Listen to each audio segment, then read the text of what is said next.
यह वीडियो जरा गौर से सुनिएगा।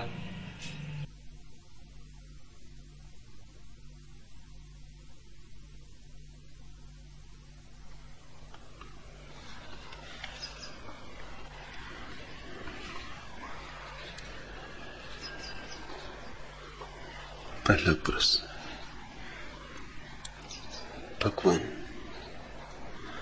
है इश्क नहीं आसान, इतना तो समझ लीजिए। एक आग की दरिया है और डूब के जाना है। क्या सच्ची भगवान प्रेम इतना दुस्तर है? अख्तर, जौनपुरी।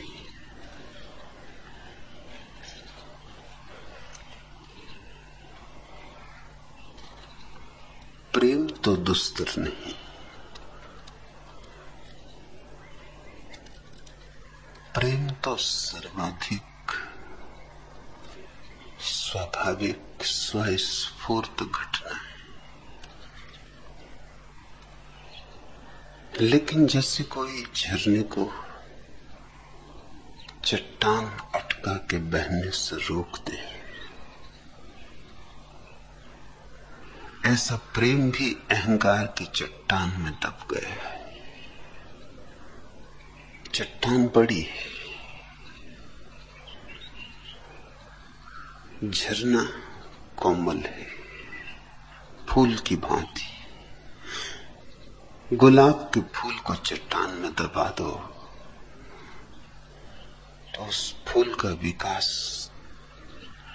कठिन तो हो ही जाए, लेकिन फूल का इसमें कसूर नहीं। दबाते हो चट्टान से और फिर कहते हो कि फूल का बढ़ना कितना दुस्तर है, और फिर कहते हो कि झरने का बहना कितना दुर्गम है। हटाओ चट्टान, फिर झरने को बहाना भी नहीं पड़ता, अपने से बहता है।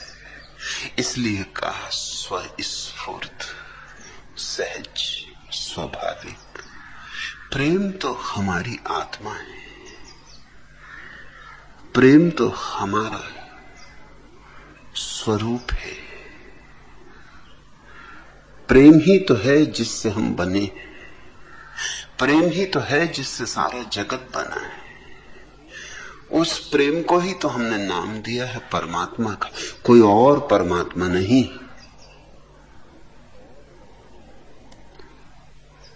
बस प्रेम को ही दिया गया एक नाम।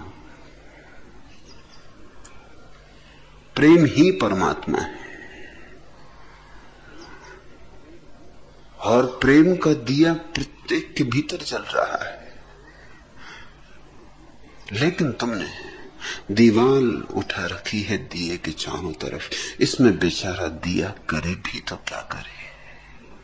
दिया अंधेरे को मिटा सकता है, दीवाल को तो नहीं मिटा सकता।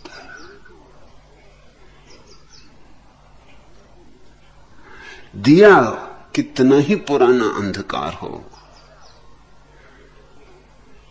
सनातन अंधकार हो, उसे भी क्षण में तोड़ सकता है। लेकिन दीवाल को मिटाने का उपाय तो दिए की रोशनी में नहीं। और तुम दीवाल को देखते नहीं। शायद देख लो तो फिर दीवाल को बनाओ भी ना, क्योंकि कोई और दीवाल को नहीं बनाता है, कोई और चट्टान को नहीं रखता है। यह तुम ही हो जो एक तरफ प्रेम की गुहार मचाते हो और एक तरफ प्रेम की रुकावटें खड़ी करते हो। यह तुम ही हो, एक हाथ से करते हो, तुम्हारे दूसरे हाथ को पता भी नहीं चलता। इतनी मूर्छा है, इतनी बेहोशी है।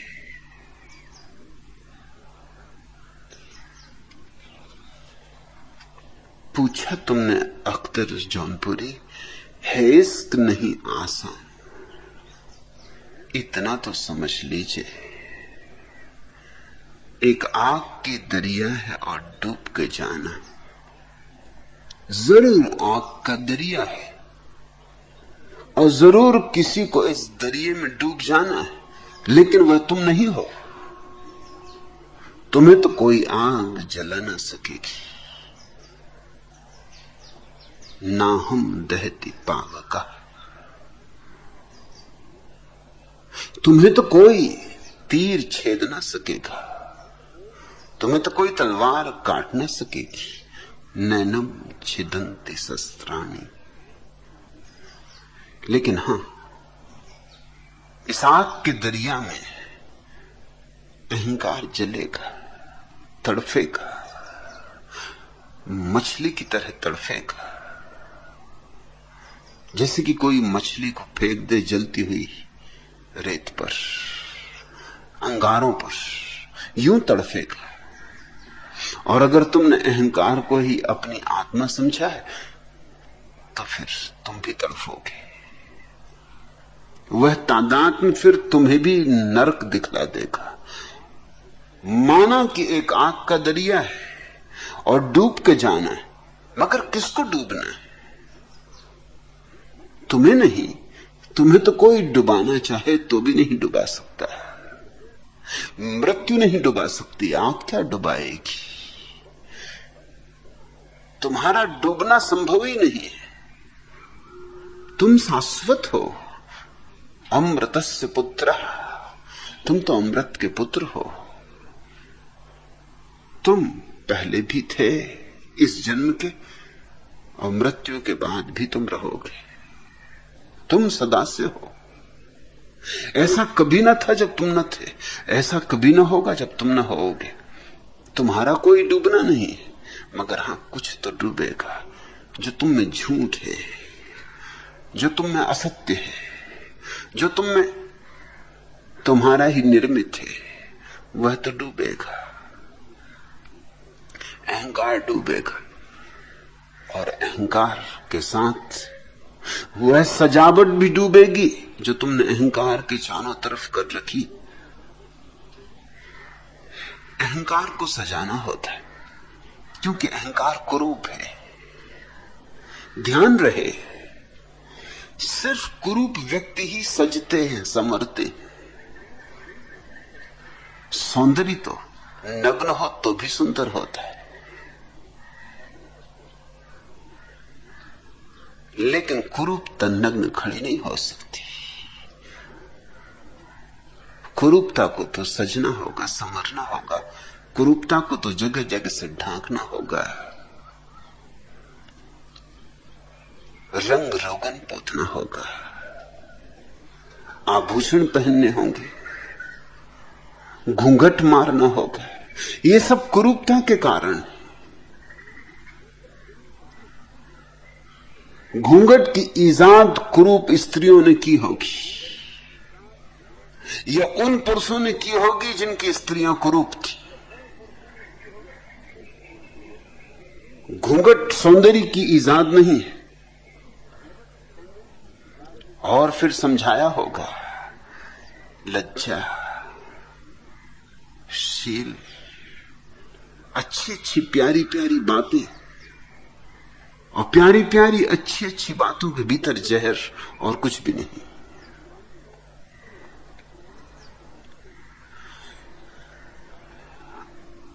अहंकार नग्न खड़ा हो तो तुम उससे अभी छूट जाओ, लेकिन उस पर सोने की परतें चढ़ी,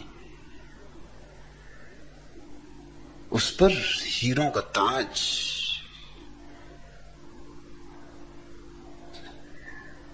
और हीरे भी ऐसे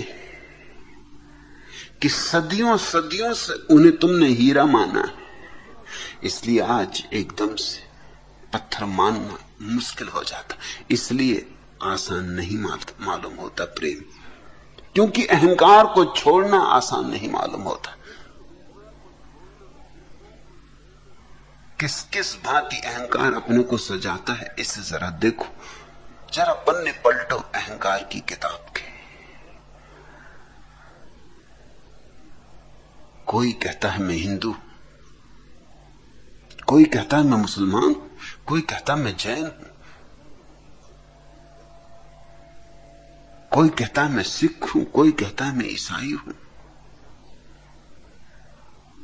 तुम्हें सत्य का पता नहीं, पहचान नहीं, प्रतिभिज्ञा नहीं। कैसे तुम हिंदू हुए, कैसे तुम ईसाई हुए, कैसे तुमने जाना कि क्राइस्ट सही, कि कृष्ण सही, कि कन्फ्यूशियस सही, कैसे तुमने पहचाना कि मोहम्मद सही, कि मूसा सही, कि महावीर सही, कैसे, किस आधार पर, किस कसौटी पर तुमने परखा कि ईश्वर है या नहीं? तुम कैसे नास्तिक हो गए, कैसे आस्तिक हो गए? सब बासी और उधार बातें। और मजा यह है कि जो भूल तुम्हें अपने में नहीं दिखाई पड़ती, वो दूसरे में तत्क्षण दिखाई पड़ जाती, न हो तो भी दिखाई पड़ जाती।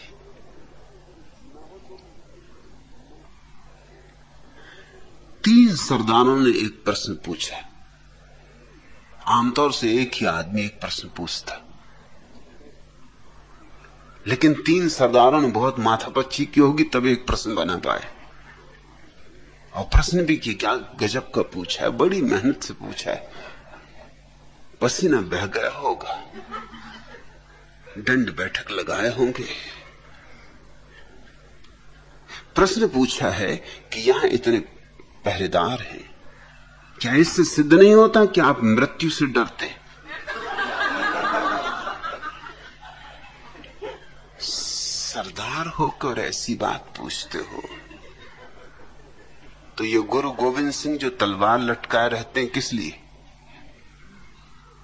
मृत्यु से डरते होंगे इसीलिए। नहीं तो गुरु गोविंद सिंह तलवार किस लिए लटकाए हुए? तलवार काहे के लिए रखी? तलवार से कोई चटनी बनाते कि सब्जी काटते?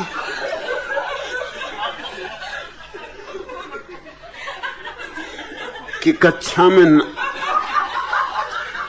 धागा पिरोते? कि केस संवारते? क्या करते हैं तलवार से? सरदार होके जिनके के धर्म के 5 अंगों में कृपाण एक है, 5 ककार चाहिए तब कहीं कोई सरदार हो पाता। कच्छा चाहिए, क्या बात कही। केस चाहिए, कंघी चाहिए, कृपाण चाहिए, कड़ा चाहिए। कृपाण किस लिए?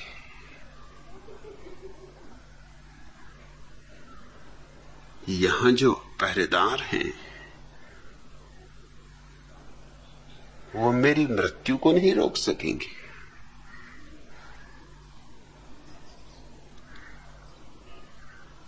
कौन किसकी मृत्यु को रोक सकता है? आज तक कभी किसी की मृत्यु रोकी जा सकी? लेकिन किसी मूर्खानंद को मूर्खता करने से रोक सकेंगे, मेरी मृत्यु को नहीं रोक सकेंगे। मेरी मृत्यु को तो देख भी नहीं सकेंगे, रोकेंगे कैसे? महात्मा गांधी की हत्या हुई। हत्या के पहले सरदार पटेल ने उनसे पूछा था, एक तो पूछा यही बेईमानी की बात है। सरदार के मन में कहीं न कहीं कुछ बेईमानी थी, पूछने की कोई बात है, यूं पूछा जाता है। अगर किसी के घर में कोई आग लगाने आ रहा हो तो क्या पुलिस को जाके पूछना चाहिए कि भाई खबर मिली कि तुम्हारे घर में लोग आग लगाएंगे तो हम पहरा बिठा दें कि ना बिठाएं, जैसी तुम्हारी मर्जी।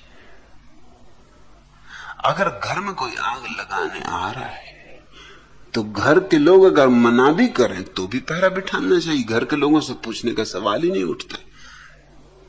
एक घर बचाने का ही सवाल तो नहीं, आग लगाने वाले जो मूर्खता करने जा रहे हैं उनको रोकने का भी तो सवाल है। ज्यादा महत्वपूर्ण तो वही। शायद इस तरह तुमने कभी सोचा ना होगा।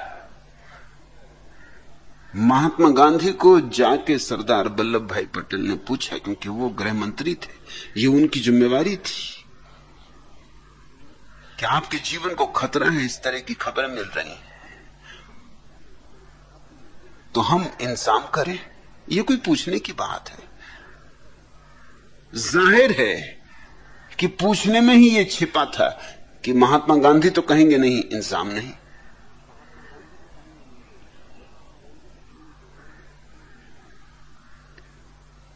महात्मा गांधी ने कहा कि क्या इंतजाम की जरूरत है? जब परमात्मा मुझे उठाना चाहेगा तो उठा लेगा। लेकिन ये बात भी ईमानदारी से भरी हुई नहीं। न तो महात्मा गांधी ईमानदारी की बात कर रहे हैं, न सरदार वल्लभ भाई पटेल ईमानदारी की बात कर रहे हैं। क्योंकि अगर महात्मा गांधी सच में ही ईमानदारी से ऐसा अनुभव करते हैं कि जब परमात्मा उठाना चाहेगा तो मुझे उठा लेगा, तो फिर सरदार वल्लभ भाई पटेल को भी रोकने की जरूरत नहीं। परमात्मा किसी से उठवाना चाहेगा और किसी से बचवाना चाहेगा, तो एक को रोकना और एक को नहीं रोकना, ये तो बेईमानी हो जाएगी। मुझसे अगर सरदार वल्लभ भाई पटेल पूछते तो मैं कहता ठीक, न मैं उसको रोक सकता हूं जो मुझे उठाना चाहता, न तुमको रोक सकता हूं जो मुझे बचाना चाहता है। उठाने वाले को उठाने दो, बचाने वाले को बचाने दो। जो जिसकी मौज है वो करे। मेरी जो मौज है मैं कर रहा हूं। लेकिन महात्मा गांधी ने कहा कि मुझे जब परमात्मा उठाना चाहेगा तो कोई नहीं रोक सकता, इसलिए इंतजाम की कोई जरूरत नहीं है। ध्यान रहे कि इंतजाम न किया जाए। इतना आग्रह कि इंतजाम न किया जाए, ये किस बात का सबूत है? ये आग्रह खतरनाक साबित हुआ। और इसका खतरा सिर्फ ये नहीं हुआ कि महात्मा गांधी की हत्या हुई, इसका खतरा यह भी हुआ कि बेचारा नाथूराम गौंड से भी फांसी लटका। ये गरीब मुफ्त मारा गया। इसकी भी तो कुछ फिक्र करो। तुमको भगवान उठाना चाहता तो ये ठीक, मगर ये नाथूराम को, ये पूनावासी नाथूराम, ये तो बच जाता। कम से कम इस पे तो दया करते। तुम्हें जाना था जाते। ये यहां जो पहरेदार हैं नाथूरामों को रोकने के लिए, मेरी मृत्यु को कौन रोक सकता? जब होनी होगी हो जाएगी। और मेरी मृत्यु कहां है? शरीर और मेरा संबंध किसी न किसी दिन टूटेगा। लेकिन किसी नाथूराम के द्वारा तोड़वाना, तो फिर ये नाथूराम मुश्किल में पड़ेगा। इस पे भी तो कुछ दया करते। महात्मा गांधी ने अपना महात्मापन तो बचा लिया, नाथूराम को फांसी लगवा दी। यह हिंसा हो गई। यह हिंसा रोकी जा सकती थी। और सरदार पटेल एकदम राजी हो गए। ऐसे राजी हो गए जैसे जीवन भर महात्मा गांधी ने जो कहा हो सबको मानते ही रहे हो। उसमें से एक बात और नहीं मानी कोई, मगर ये बात मान ली। कहीं भीतर अचेतन में इनके भी हत्यारा छिपा हुआ है। 7 दिन पहले ही महात्मा गांधी की हत्या के सरदार वल्लभ भाई पटेल ने राष्ट्रीय स्वयंसेवक संघ की लखनऊ में हुई रैली में बड़ी प्रशंसा की थी। राष्ट्रीय स्वयंसेवक संघ की 7 दिन पहले ही। इस देश में ऐसी कोई अनुशासनबद्ध, राष्ट्रभक्ति से भरी हुई दूसरी संस्था नहीं। और यही लोग थे जो निरंतर कोशिश कर रहे थे। ये 7 दिन पहले भी कोशिश चल रही थी, 7 महीने पहले भी कोशिश चल रही थी कि गांधी को हटा देना। और इन्हीं लोगों में से एक ने गांधी को मारा भी। और सरदार पटेल ने फिर इंतजाम नहीं किया कि जब गांधी कहते कि इंतजाम नहीं करना तो उनकी आज्ञा का कैसे उल्लंघन करना। गांधी तो कहते थे भारत को भी नहीं बंटने देना है, आज्ञा का कैसे उल्लंघन कर दिया। गांधी तो कहते थे मेरी लाश पर भारत बटेगा, मगर भारत बट गया। जिन्हें बांटना था उन्होंने बांट लिया। एक बात समझ में आ गई भारत के राजनेताओं को कि बिना बटे हम दोनों ही, जिन्ना भी, नेहरू भी, पटेल भी, सभी सत्ताहीन रह जाएंगे।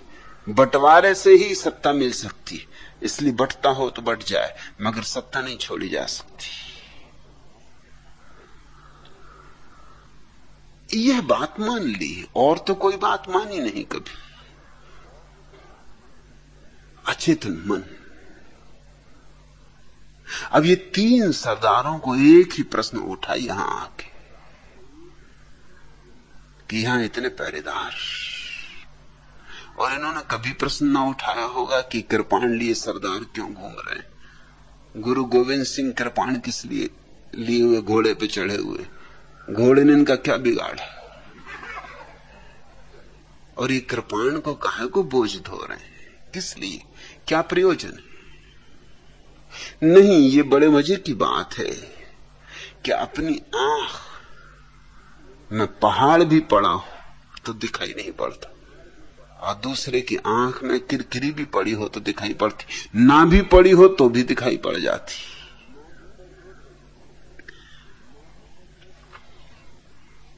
यह तो तुम्हें दिखाई पड़ता है अख्तर जौनपुरी कि प्रेम बहुत कठिन है। इश्क नहीं आसान, इतना तो समझ लीजिए, मैं नहीं समझूंगा,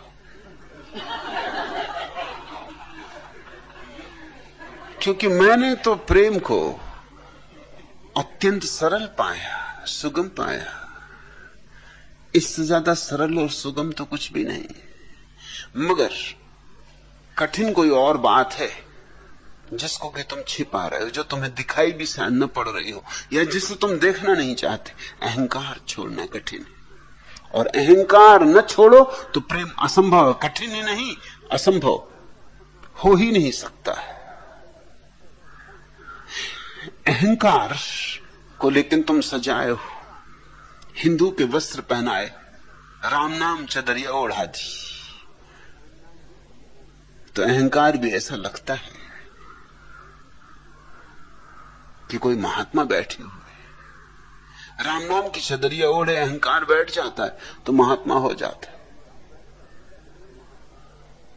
कोका कोला पे भी राम नाम की चदरिया ओढ़ा दो तो गंगा जल हो जाता है एकदम। राम नाम की चदरिया चाहिए।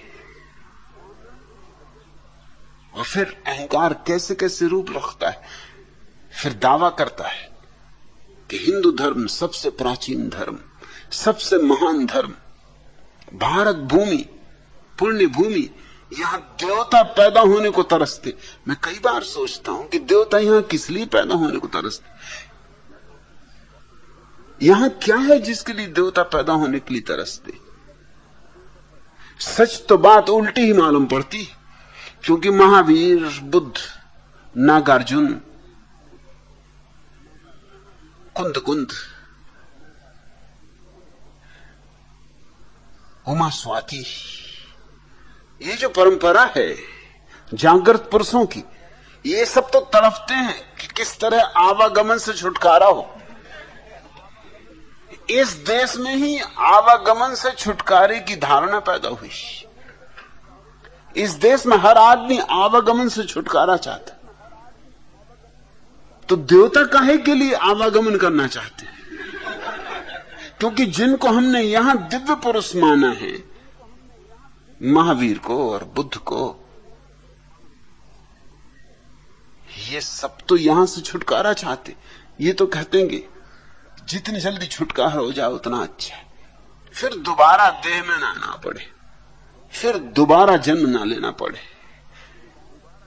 ये भवसागर, ये तो दारुण पीड़ा है, इसके पार जाना। देवता किस लिए तरस रहे? उनको पीड़ा में आना है, उनको नरक में पैदा होना है। नहीं, लेकिन हिंदू अहंकार सब तरह से अपने को सजाएगा। भारत भूमि पुण्य भूमि, भारत देश धार्मिक, भारत का धर्म सबसे पुराना धर्म। और वही पागलपन जैनों को है, वही बौद्धों को है, वही ईसाइयों को है, वही मुसलमानों को है, वही सिखों को है, वही पारसियों को है, सभी को वही पागलपन है। हमारा धर्म श्रेष्ठतम, लेकिन सच ये है कि हमारा धर्म श्रेष्ठतम, इसकी आड़ में वो ये कहना चाह रहे हैं कि मैं श्रेष्ठ। ये सब अहंकार की सजावटें, ये नक्काशियां हैं अहंकार के चारों तरफ। ये प्यारे प्यारे रंगीन पर्दे हैं जिनमें कुरूप अहंकार को छिपाया जाता है। मेरा देश महान, मेरी जाति महान, मेरा वर्ण महान, किसी भी तरह से मैं महान, इन सब की आड़ में मेरी महानता सिद्ध होनी चाहिए। अगर दरिद्र भी हो तुम तो दरिद्रता भी फिर महान हो जाती, दीनता भी महान हो जाती, फिर तुम दरिद्र नारायण। अगर अछूत हो तो अछूत कहने में कष्ट होता है अहंकार को। तो तुम्हें महात्मा गांधी जैसे लोग मिल जाते हैं जो कहते हैं अछूत नहीं, हरिजन। और कैसी तृप्ति मिलती है हरिजन शब्द सुन के। कहां तो परिभाषा थी हरिजन की, नरसिंह मेहता ने कहा हरिजन तो तेने कहिए जो प्रीत पर आई जाने रे। ये तो परिभाषा थी संतों की कि हरिजन तो उसको कहो जो दूसरे की पीड़ा को जाने, जो दूसरे की पीड़ा को यूं अनुभव करे जैसे अपनी पीड़ा है। हरिजन तो तेने कहिए। और कहा महात्मा गांधी, बाबू जगजीवन राम हरिजन। इन्होंने किसकी पीड़ा जानी? इन्होंने कौन सी पीड़ा जानी? इनमें क्या हरिजन जैसा है?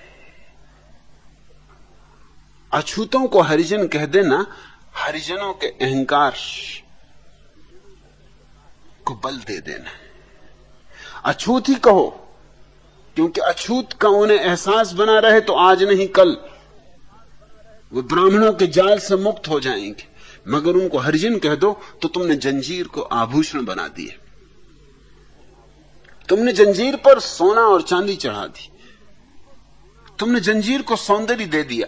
अब वे खुद ही जंजीर को पकड़ेंगे, छोड़ना ना चाहेंगे। हरिजन होने से कौन छूटना चाहेगा?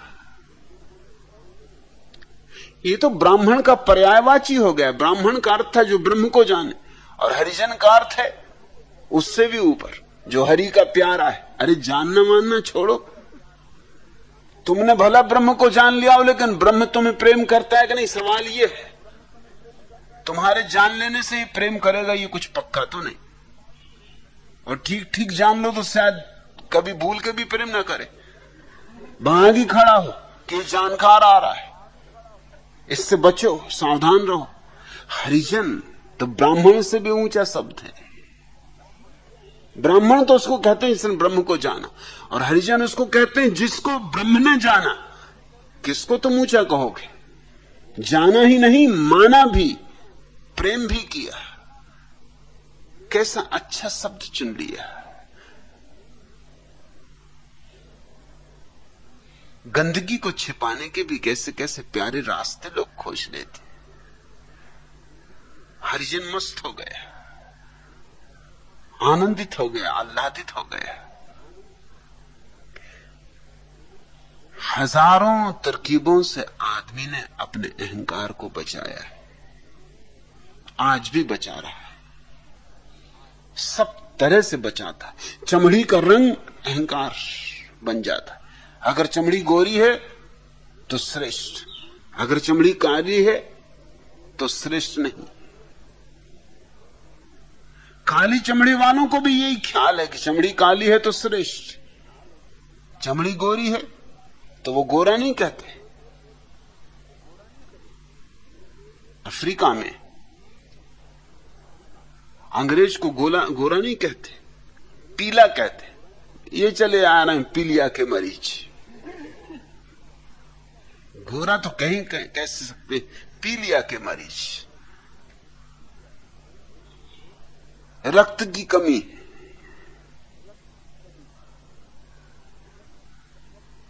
काला आदमी भी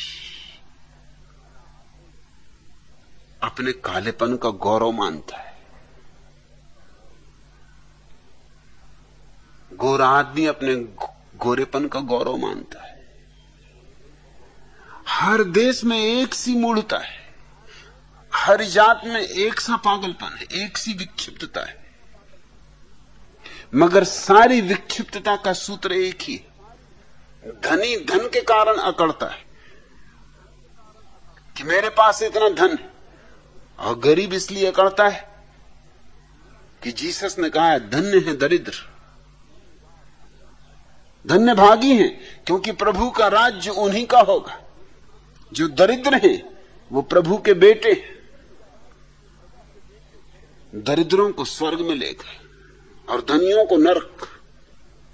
तो दरिद्र भी अपने चारों तरफ इश्तेहार लटका लेता है कि कोई बात नहीं, कोई बात नहीं, 2 दिन की मालकियत है, कर लो, 2 दिन उछल कूद कर लो, फिर नरक में पड़ोगे। और कोई बात नहीं, 2 दिन की तकलीफ है, हम झेल लें। ये तो तपस्या है, ये तो सादगी है, सादा जीवन, उच्च विचार। तो हम सादा जीवन जी रहे हैं, ऊंचे विचार कर रहे हैं, भूखे हैं कोई बात नहीं, मगर विचार ऊंचे कर रहे हैं। ऊंचे विचार यही है कि जल्दी ही, आज नहीं कल स्वर्ग में पहुंचेंगे। ऊंचे विचार यानी ऊपर के विचार। और क्या खाक भूख में ऊंचे विचार करोगे कि कल वृक्ष के नीचे बैठेंगे और मजा मौज करेंगे। अरे गुजार लो, 2 दिन की तकलीफ है, इतने दिन तो गुजर ही गए, 4 दिन की तो जिंदगी ही है, यूं गई, जल्दी ही कल वृक्ष मिलेगा और फिर हलवा पूड़ी, फिर तो कल वृक्ष के नीचे बिछा के सैया, जैसे कि विष्णु भगवान क्षीर सागर में बिछाए सैया शेषनाग पर लेटे हुए, और लक्ष्मी मैया उनके पैर दबा रही। ऐसे ही कल वृक्ष के नीचे लेटेंगे, कोई पैर दबाएगा, कोई बांसुरी बजाएगा, कोई लोरी गाएगा, सब तरह का मजा करेंगे। ऊंचे विचार। आदमी हर हाल में अपने अहंकार को बचा लेना चाहता है, शास्त्रों का गुणगान करता है कि वे सबसे पुराने, कि गीता से ज्यादा और पवित्र कोई ग्रंथ नहीं, कि कुरान स्वयं परमात्मा से उतरी, परमात्मा की किताब, कि बाइबल स्वयं पैगंबरों ने लिखी, और जिन सूत्र स्वयं तीर्थंकरों ने कहे। ये कोई साधारण आदमियों की बातचीत नहीं है, ये अपौरुषेय ग्रंथ है, इन पर परमात्मा के हस्ताक्षर है, ये अधिकृत है। अपने अहंकार को तुम कितनी सीलें लगाते हो? अधिकृत कौन अधिकार देता है? क्या प्रमाण है कि कुरान ईश्वर की किताब है? कुरान के अतिरिक्त कहीं और कोई प्रमाण नहीं। ये तो यूं हुआ जैसे मुल्ला नसरुद्दीन ने एक दिन बाजार में जाके कहा कि मेरी स्त्री से ज्यादा सुंदर स्त्री दुनिया में कोई भी नहीं। लोग थोड़े चौंके, पूछा इसका प्रमाण क्या? उसने कहा प्रमाण की जरूरत है क्या, मेरी स्त्री ने खुद कहा। और क्या प्रमाण चाहिए? जब मेरी स्त्री खुद कह रही तो पर्याप्त प्रमाण है। गवाही उसी की, उसी ने कहा है कि उससे ज्यादा सुंदर इस पृथ्वी पर कोई नहीं। गीता ईश्वरीय है, इसका प्रमाण क्या है? गीता के भीतर ही प्रमाण है कि कृष्ण अपने को पूर्णावतार घोषित कर रहे हैं, तो गीता अधिकृत ग्रंथ हो गया। बाइबल ईश्वरीय है, इसका प्रमाण क्या है? जीसस अपने को ईश्वर का बेटा कह रहे हैं। बाइबल के भीतर ही प्रमाण है, बाइबल के बाहर तो कोई प्रमाण नहीं है। यही प्रमाण है कि लोगों ने जीसस को सूली दे दी। तीर्थंकरों के वचनों में ही प्रमाण है कि ये वचन अपौर से, वेदों में ही प्रमाण है कि ये वेद अपौर से ईश्वर ने बनाए। हालांकि बात बिल्कुल बेहूदी जैसी थी, मगर अद्भुत है। हजारों साल से ये देश मान रहा है कि वेद अपौर से, और कभी तुम वेद के पन्ने तो उलट के देखो, कहीं से भी पन्ने उलट के देखो, तुमको साफ हो जाएगा कि एक बात तो तय है कि किसी ने भी रचे हो, ईश्वर ने नहीं रचे। क्योंकि जो प्रार्थनाएं उसमें लिखी हैं वो ईश्वर करेगा। वेद में प्रार्थना आती कि हे इंद्र देवता, ये ईश्वर लिखेगा कि हे इंद्र देवता मेरी गऊ का दूध बढ़ा दे, कि हे इंद्र देवता अच्छी वर्षा करना कि मेरे खेत में खूब फसल हो, कि हे इंद्र देवता मैं तुझे सोमरस पिलाऊंगा, यज्ञ करूंगा, हवन करूंगा, पुरोहितों को दान करूंगा, तेरी स्तुति में गान करूंगा, मेरे दुश्मनों को मार डाल। ये ईश्वर लिखेगा। अंधा भी कह सकता है, मूढ़ से मूढ़ आदमी भी कह सकता है कि ये ईश्वर लिखेगा। और 99% वेद के वचन यही है, इसी तरह के प्रार्थना है कि मुझे धन मिले, मुझे धान्य मिले, मुझे सुंदर स्त्री मिले, मेरी पत्नी को सुंदर पुत्र पैदा हो, मैं 100 साल जीऊं। ये ईश्वर कहेगा 100 साल जीऊं, फिर 100 साल के बाद तो ईश्वर कभी का मर चुका होगा। और ईश्वर के कैसे बेटे हैं, और इसको बेटे नहीं हो रहे। और ये इंद्र देवता क्या ईश्वर से ऊपर है, जिनसे ये प्रार्थना कर रहा है? लेकिन अद्भुत है आदमी का अहंकार। आंख बंद करके माने चला जाता है, चुपचाप। जो भी अहंकार को सुखद मालूम पड़ता है उसमें कभी भी तर्क नहीं उठाता, संदेह नहीं उठाता।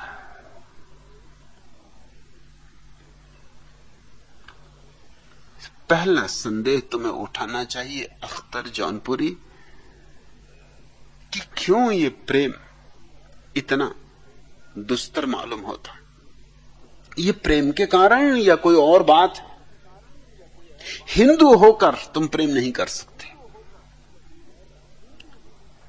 भारतीय होकर तुम प्रेम नहीं कर सकते, चीनी होकर तुम प्रेम नहीं कर सकते, गोरे और काले होकर तुम प्रेम नहीं कर सकते, ब्राह्मण और शूद्र होकर तुम प्रेम नहीं कर सकते। अगर प्रेम करना हो तो ये सारे अहंकार छोड़ देने होंगे, छील डालना होगा एक एक अहंकार की परत को, जैसे कोई प्याज को छीलता है। एक एक परत निकालता जाता, निकालता जाता, निकालता जाता। परत के भीतर परत है, और आखिर में जब कुछ भी ना बचे, हाथ में शून्य रह जाए, प्याज खो जाए और शून्य रह जाए, अहंकार खो जाए और शून्य रह जाए, तब तुम अचानक पाओगे फूट पड़ा झरना। कुछ करना नहीं, कुछ करने का सवाल ही नहीं। जैसे ही तुम्हारे भीतर अहंकार गया, शून्य हुआ, पत्थर हटा और जगह बनी कि झरना फूट पड़ता। झरना तैयार है, तत्पर है, प्रतिपल उत्सुक है कि हटाओ अहंकार और मैं बहूं। सदियों से राह देख रहा है, मगर तुम हो कि अहंकार को और बड़ा करते चले जाते, और नए पत्थर जोड़ते चले जाते, और नई ईंटें और नई सीमेंट और नया नया खोजते चले जाते। तुम्हारे अहंकार का विस्तार इतना हो जाता है कि अगर ये गुलाब के फूल जैसा नाजुक प्रेम दब के मर जाता हो तो कुछ आश्चर्य नहीं। खलील जिब्रान का एक प्रसिद्ध वचन है, बहुत प्यारा वचन है और उलटबासी जैसा मालूम होगा।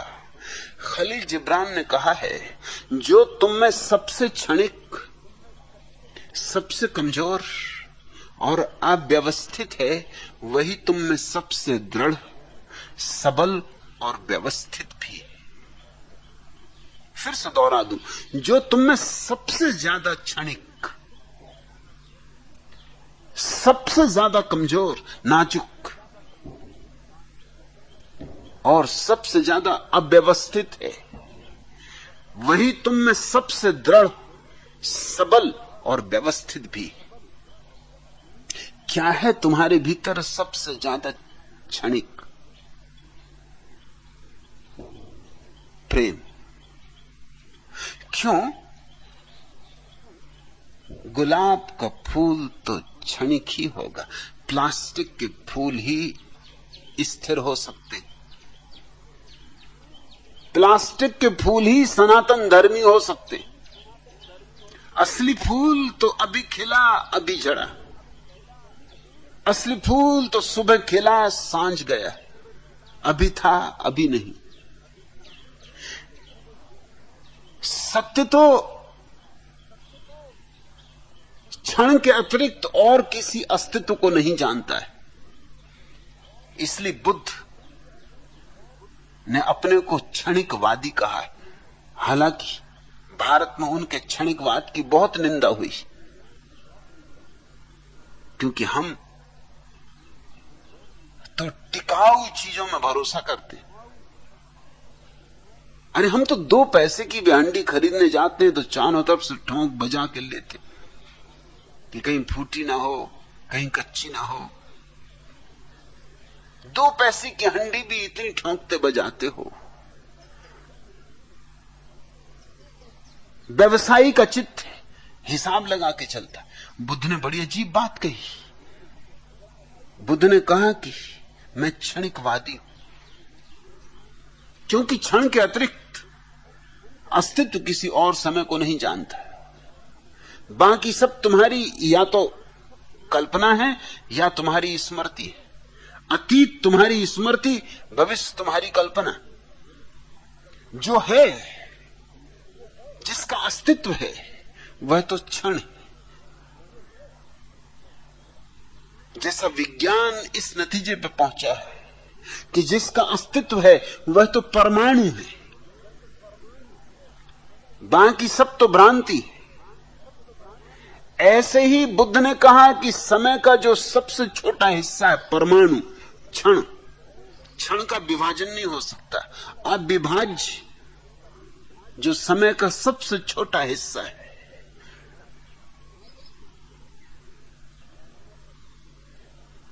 वही सत्य है। और जो क्षण में जीना जान गया, उसने सत्य में जीना जान लिया। अहंकार टिकाऊ होना चाहता है। अहंकार कहता है टिकू। अहंकार बचना चाहता है, जितनी देर बच सके बचे, क्योंकि अहंकार सदा ही मृत्यु से घिरा हुआ है। अहंकार को डर है मरने का। मरने का डर इसलिए है कि अहंकार बुनियादी रूप से झूठ है, हमारी बनावट है, कृत्रिम है, इसलिए बिखरने का डर है। चाहे तुम महल पत्थरों के ही क्यों ना बनाओ, मजबूत से मजबूत पत्थरों के, तो भी बिखर जाएंगे। कितना ही मजबूत अहंकार हो, आज नहीं कल टूटेगा, खंडर हो जाएगा। इसलिए अहंकार हमेशा टिकना चाहता है, टिकाऊ होना चाहता है, फौलाद का होना चाहता है। और प्रेम तो गुलाब है, फौलाद नहीं। अस्तित्व प्रेम को जानता है, अहंकार को नहीं जानता। अस्तित्व क्षण को जानता है। ये टिकाऊपन की बातें सब दुकानदारी की बातें। खलील जिब्रान कहता है तुम्हारे भीतर जो सबसे ज्यादा क्षणिक है और सबसे ज्यादा नाजुक, यूं जैसे फूल की पखरियां, ऐसा नाजुक और सबसे ज्यादा अव्यवस्थित। क्योंकि प्रेम किसी अनुशासन को नहीं मानता, प्रेम मुक्तता है, स्वच्छंदता है। यह स्वच्छंद शब्द बड़ा प्यारा है। प्रेम का अपना छंद है, अपना गीत है, स्वयं का छंद है।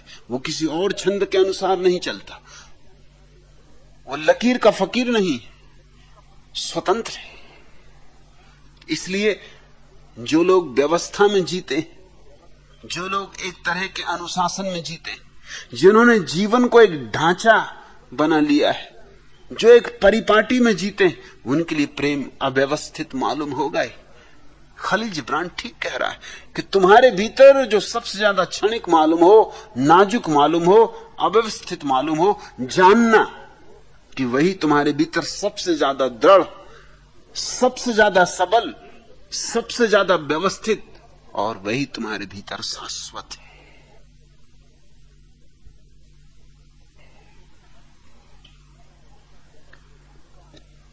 अहंकार तुम्हारे भीतर बहुत मजबूत मालूम होता, बहुत व्यवस्थित मालूम होता है। अहंकार बहुत सुदृढ़ और सबल मालूम होता है। अहंकार बड़ा मर्यादा में जीता, व्यवस्था में जीता, नियम से जीता, यम नियम इत्यादि साधता है, त्याग व्रत करता है, साधनाओं में उतरता है, तपश्चर्याएं करता है। ये सब अहंकार के ही खेल है, ये सब अकड़ें अहंकार की ही हैं। तरह तरह की अकड़ें हैं उसकी, मदारी के खेल हैं उसके। धन की अकड़ उसकी, पद की अकड़ उसकी, तप की अकड़ उसकी, ज्ञान की अकड़ उसकी। जहां अकड़ है वहां अहंकार है। प्रेम की कोई अकड़ नहीं होती, प्रेम में अकड़ होती ही नहीं।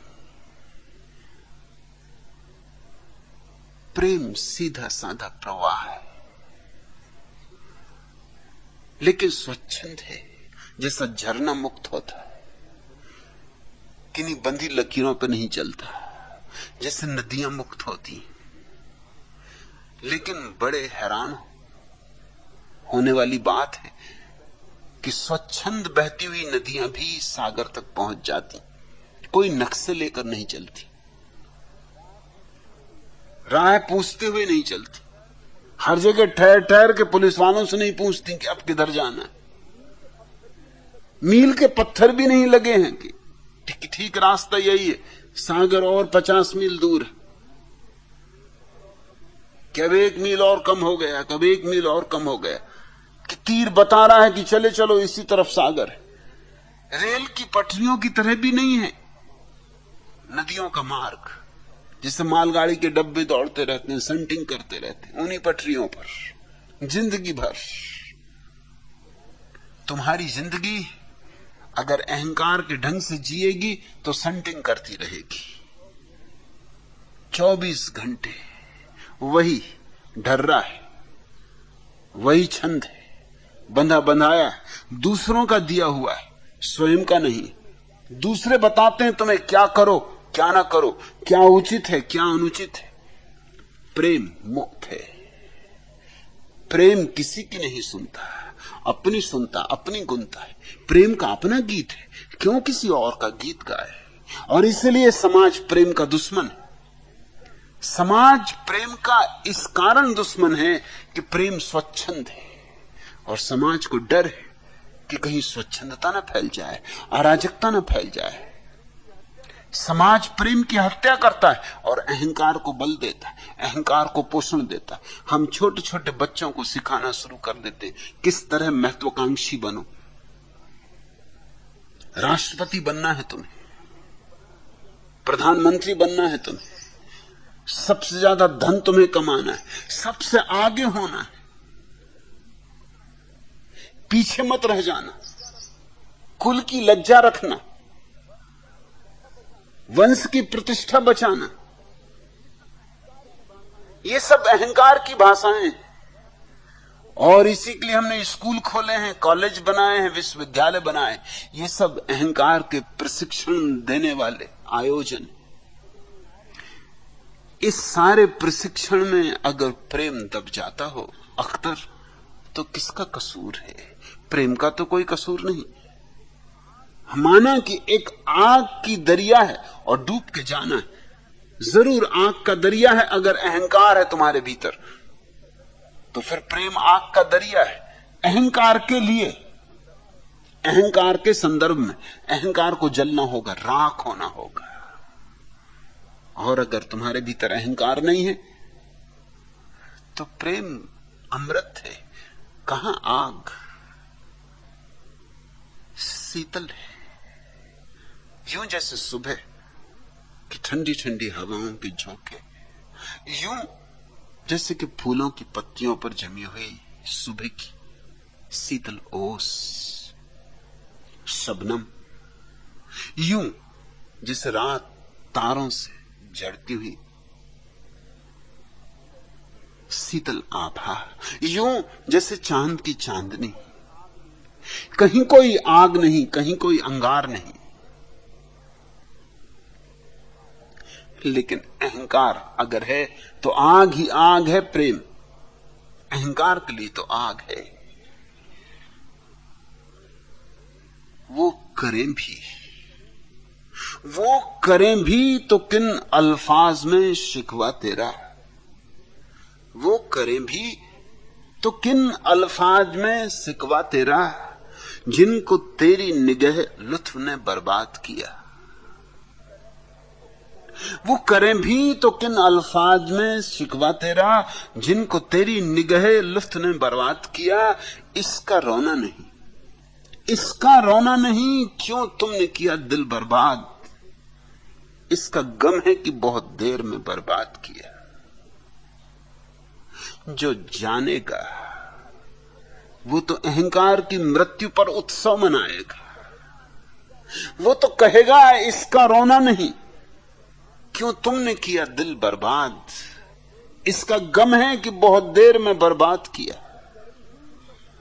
वो करें भी तो किन अल्फाज में शिकवा तेरा, और कोई शिकायत नहीं। फिर क्या शिकायत, क्या शिकवा, किससे शिकायत? जिनको तेरी निगाह लुत्फ ने बर्बाद किया। जो परम प्रीतम की आंख के इशारे पर मर गए, उसकी पलक झपटे। और याद रखना, भूल ना जाना, मेरे लिए परमात्मा कोई व्यक्ति नहीं है, प्रेम की अभिव्यक्ति है, प्रेम की पराकाष्ठा है। वो करें भी तो किन अल्फाज में शिकवा तेरा, जिनको तेरी निगाह लुत्फ ने बर्बाद किया। इसका रोना नहीं, क्यों तुमने किया दिल बर्बाद। इसका गम है कि बहुत देर में बर्बाद किया। मुद्दतें हो गई हैं चुप रहते, मुद्दतें हो गई हैं चुप रहते। कोई सुनता है, कोई सुनता तो हम भी कुछ कहते। मुद्दतें हो गई हैं चुप रहते। जल गया खुश्क होके दामने दिल, जल गया खुश्क होके दामने दिल। अश्क आंखों से और क्या बहते, अश्क आंखों से, अश्क आंखों से और क्या बहते। कोई सुनता तो हम भी कुछ कहते। मुद्दतें हो गई हैं चुप रहते। हमको जल्दी ने मौत की मारा, हमको जल्दी ने मौत की मारा। और जीते तो और गम सहते। मुद्दतें हो गई हैं चुप रहते। कोई सुनता तो हम भी कुछ कहते। मुद्दतें हो गई हैं चुप रहते। प्रेम सदा से चुप है। अहंकार खूब ढोल बजाता, डुंडी पीटता है, बड़ा शोरगुल करता है। भीड़ जो इकट्ठी करनी,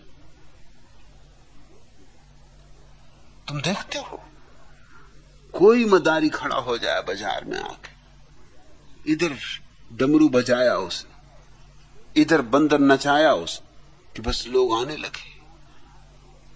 दिशाओं दिशाओं से लोग इकट्ठे होने लगते। कोई हो मदारी, कोई हो बंदर, कोई डमरू बजाए, लोग इकट्ठे होने लगते, शोरगुल भर करो, उछल कूद भर मचाओ। राजनीति इसी तरह का शोरगुल है, इसी तरह बंदरों का नचाना और डमरू का बजाना, और सब मदारी दिल्ली में इकट्ठे हो गए। इसलिए तो आजकल जगह जगह मदारी नहीं दिखाई पड़ते। मैं जब छोटा था तो मेरे गांव में बहुत मदारी आते थे, फिर पता नहीं मदारी कहां चले गए। फिर मैं पूछने लगा कि मदारियों का क्या हुआ। मेरे गांव के बीच में ही बाजार है, उस बाजार में एक ही काम होता था, सुबह शाम डमरू बज जाता, मदारी आते ही रहते, भीड़ इकट्ठी होती रहती। वही बकवास कि जमूरे नाचेगा, और जमूरा कहता नहीं, और मदारी कहता लड्डू खिलाएंगे, नाचेगा, वो कहता नहीं, बर्फी खिलाएंगे, नाचेगा, वो कहता नहीं। ऐसा मदारी कहते चला जाता, आखिर में वो उसको राजी कर लेता कि नाचेगा। बस इसी बीच डमरू बजता रहता और जमूरे से पूछताछ चलती रहती और भीड़ इकट्ठी होती रहती। उस भीड़ में मैंने पढ़े लिखे लोग देखे, दुकानदार देखे, डॉक्टर देखे, वैद्य देखे, पंडित देखे, पुरोहित देखे। बच्चे इकट्ठे होते थे, ये तो ठीक था। मैंने बड़ों को भी इकट्ठे देखा। फिर धीरे धीरे मदारी नदारत हो गए। 1947 के बाद मदारियों का पता ही नहीं, सब बंदर, सब मदारी, सब डमरू दिल्ली चले गए। आते हैं 5 साल में, जब चुनाव का वक्त आता तब वो डमरू बजाते कि जमूरे नाचेगा। जमूरा कहता है कि नहीं,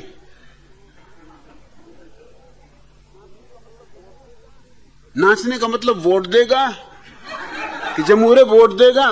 जमूरा कहता नहीं, कि लड्डू खिलाएंगे, वोट देगा नहीं, तो नगद रुपए लेगा, नगद नोट देख के लेगा असली है कि नकली। फिर 5 साल के लिए सब मदारी नदारत हो जाते। ये अहंकार बहुत शोरगुल मचाता। अहंकार की बड़ी राजनीति है। असल में अहंकार का फैलाव ही राजनीति है और अहंकार का विसर्जन ही धर्म है। नुक्ता चीहें गमे दिल, उसको सुनाए न बने। नुक्ता चीहें गमे दिल, उसको सुनाए न बने। क्या बने बात, क्या बने बात, जहां बात बनाए न बने। मैं बुलाता तो हूं उसको मगर जज्बे दिल, मैं बुलाता तो हूं उसको मगर जज्बे दिल, उस पे बनाए कुछ ऐसा।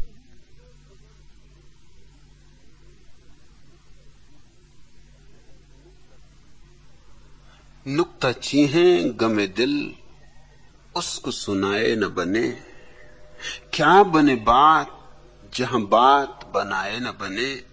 मैं बुलाता तो हूं उसको मगर जज्बे दिल, उस पे बनाए कुछ ऐसी कि बिन आए न बने। खेल समझा है कहीं छोड़ न दे, भूल न जाए। खेल समझा है कहीं छोड़ न दे, भूल न जाए।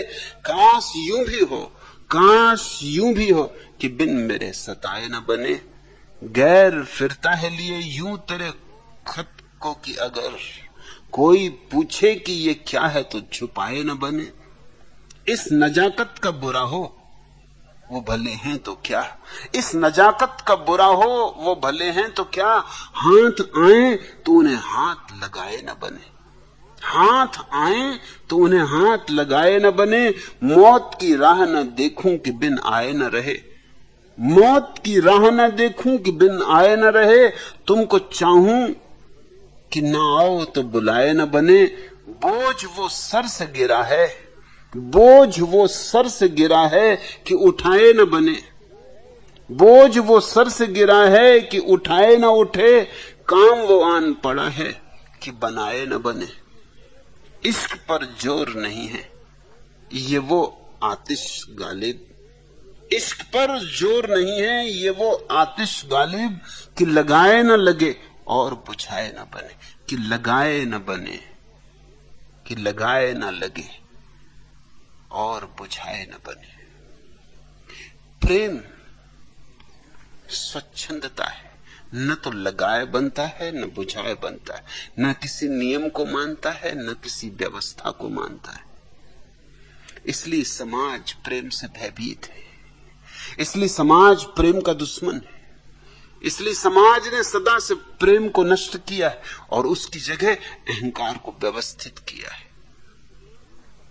अगर तुम चाहते हो अख्तर कि प्रेम आसान हो जाए, तो समाज ने जो तुम्हारे साथ धोखा किया है उस धोखे के बाहर आ जाओ, इस अहंकार को जाने दो।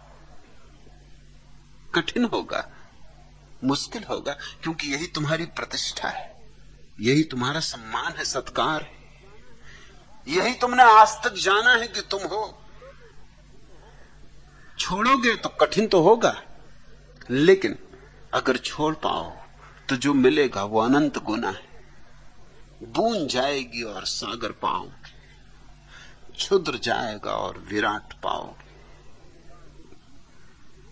अहंकार तो डूबेगा, अहंकार तो मिटेगा, लेकिन जो उभरेगा, जो बचेगा इसके डूबने के बाद, वह जीवन की परम संपदा है। चाहो उसे प्रेम कहो, चाहे उसे परमात्मा कहो। दोहरा दूं मैं, प्रेम कठिन नहीं, अहंकार ने कठिनाई पैदा कर दी। अहंकार को छोड़ने को जो राजी है, उसके लिए इस जगत में प्रेम से ज्यादा सरल और स्वाभाविक और स्वस्फूर्त और कोई अनुभव नहीं। और मजा यह है कि अहंकार तुमने छोड़ा तो प्रेम ही संभव नहीं होता, प्रेम के साथ साथ और भी असंभव बातें संभव हो जाती। ध्यान संभव हो जाता है, स्वतंत्रता संभव हो जाती, शाश्वतता संभव हो जाती, अमृत संभव हो जाता है। प्रेम का द्वार क्या खुलता है? मंदिर खुल जाता है। मंदिर जिसके अनंत आयाम, और जो मंदिर में प्रविष्ट हुआ उसने ही जीवन के अर्थ को जाना, जीवन की गरिमा को पहचाना। मैं तो दो ही शब्दों पर जोर देता हूं, प्रेम और ध्यान, क्योंकि मेरे लेखे अस्तित्व के मंदिर के दो ही विराट दरवाजे हैं, एक का नाम प्रेम, एक का नाम ध्यान। चाहो तो प्रेम से प्रवेश कर जाओ, चाहो तो ध्यान से प्रवेश कर जाओ, हालांकि दोनों में से प्रवेश की शर्त एक ही है। इसलिए तुम्हारी मौज, फासला कुछ भी नहीं है, शर्त एक ही है, अहंकार दोनों में छोड़ना होता है। ध्यान में भी अहंकार को छोड़ना होता है, प्रेम में भी अहंकार को छोड़ना होता है। तो चाहो तो यूं कह लो कि एक ही सिक्के के दो पहलू हैं, एक तरफ प्रेम, एक तरफ ध्यान। और मेरे सन्यासियों को मेरी इतनी ही शिक्षा है कि प्रेम और ध्यान, ये दो तुम्हारे जीवन में सध जाएं। ध्यान तुम्हारा अंतस्थल बन जाए और प्रेम तुम्हारा व्यवहार। ध्यान तुम्हारी आत्मा बन जाए और प्रेम तुम्हारा आचरण। ध्यान तुम्हारा आंतरिक लोक और प्रेम तुम्हारा बहिर्जगत। ध्यान से तुम अपने में ठहर जाओ और प्रेम से तुम दूसरों को बांट दो वह सब जो अपने में ठहरने से मिलता है, कि जीवन धन्य हुआ, कि जीवन कृतार्थ हुआ। दूसरा प्रश्न, भगवान 10-12 दिन हुए मेरे एक मित्र अपनी पत्नी और बेटी के साथ आश्रम आए। बहुत समय से यहां आने का आग्रह कर रहे थे। यहां पता चला कि स्वामी विनोद भारती हैं, तो उनसे मिलने का तय हुआ। उनकी 16 वर्षीय बेटी ने कहा मैं भी चलूंगी। इस पर मेरे मित्र ने पूछा कि लड़की को ले चलने में कुछ खतरा तो नहीं है, क्योंकि यहां के सेक्स के संबंध में मैंने किससे सुने। अंततः लड़की को छोड़कर हम लोग आश्रम आए और लौटकर मित्र आनंदित नजर आए और उन्होंने कहा यहां वैसा कुछ भी तो नहीं है जैसा सुना था। कल ही एक सरदार जी और उनके 3 साथियों ने भी यही कहा कि यहां वैसा कुछ भी तो नहीं। प्रवचन में तो सब लोग कपड़ों में थे। भगवान, आश्रम के संबंध में ऐसा कुप्रचार क्यों है? इस कुप्रचार के कारण अनेक लोग आपके सत्य और प्रसाद से वंचित हो रहे हैं। किशोर भारती, पहली तो बात मालूम होता है ये सरदार जी और उनके साथी वही होंगे जिनकी मैंने अभी अभी तुमसे चर्चा की।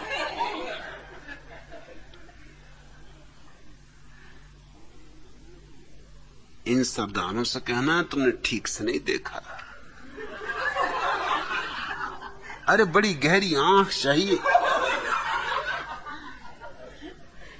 सब नंगे बैठे मगर कपड़ों के भीतर नंगे बैठे। अब सरदार जी हैं बेचारे, कपड़े देख के रुक गए। और जरा भीतर जाना था, और जरा गहरा प्रवेश करते, जरा दृष्टि को और निखारते, जरा पार देखते। इसको कहते हैं दूरदृष्टि। जरा ध्यान पूर्वक देखते तो सब नंगे बैठे नजर आते। सब तीर्थंकर,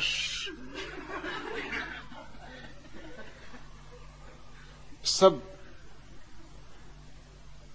जैसे देखा ना, अभी बाहुबली का मस्ताभिषेक होने जा रहा है। वो 1000 साल से नंगे खड़े, कोई ऐतराजी नहीं कर रहा। यहां सब बाहुबली बैठे हुए, कोई कपड़ा नहीं पहने हुए। किशोर भारती अपने सरदार मित्रों को कहना कि भैया थोड़ा सोच समझ के देखो, क्योंकि जिन लोगों ने खबरें छापी अखबारों में वो कुछ पागल। यहां आके देखते हैं सब लोग नंगे बैठे प्रवचन सुन रहे। आंखें हैं उनके पास, सूक्ष्म दृष्टि जिसको कहते हैं दिव्य दृष्टि। जैसे संजय के पास थी दिव्य दृष्टि कि दूर बैठा हुआ महाभारत का युद्ध देखता रहा।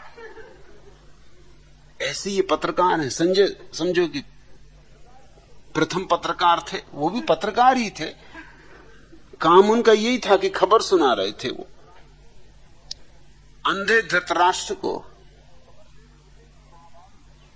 खबर दे रहे थे कि महाभारत के युद्ध में क्या हो रहा है।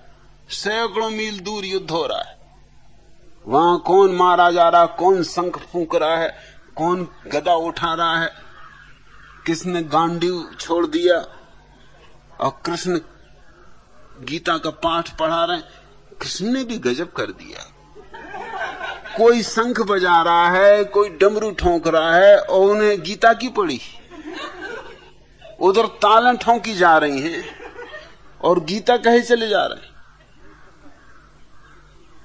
मैं एक दफा जबलपुर में कृष्ण जन्माष्टमी पर पंजाबियों की एक सभा में फंस गया।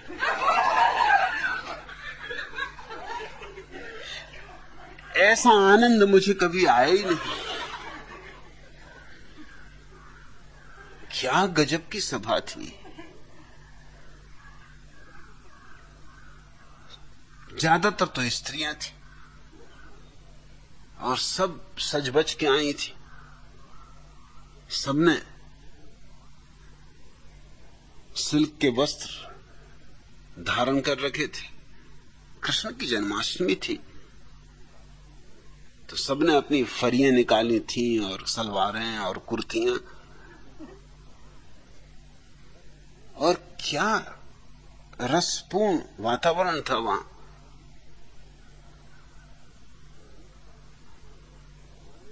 करीब 10,000 लोग इकट्ठे थे,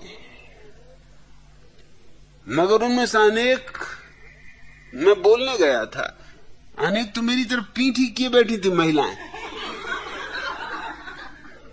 एक दूसरे से बातचीत में लगी थी, कोई किसी का कपड़े का पोत देख रही, कोई किसी के कपड़े का दाम पूछ रही, और कितनी बातें थी। जन्मों के बाद मिलना हुआ था, कोई का बच्चा हो गया था, किसी को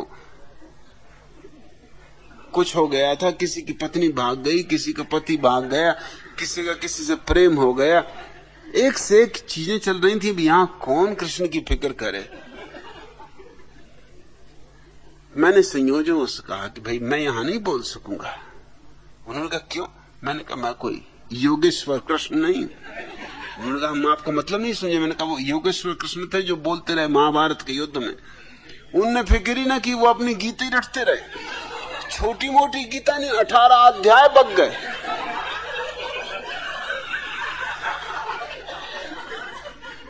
और पहलवान जूझने के लिए तैयार खड़े हैं, शंख बजाए जा रहे हैं, घंटाल पीटे जा रहे हैं, मगर उनको फिक्र ही नहीं। अर्जुन निढाल होके बैठा है, गांडीव हाथ से गिर गया है। वो कहता है कि मैं तो मुनि होने की तैयारी कर रहा हूं, जैन मुनि होना मुझे। मगर इन भैया को कुछ फिक्र ही नहीं, ये अपनी गीता ही ठोके जा रहे हैं। वो कितनी लंबी गीता, 18 अध्याय कह गए। गजब के आदमी रहे, या तो बहरे रहे।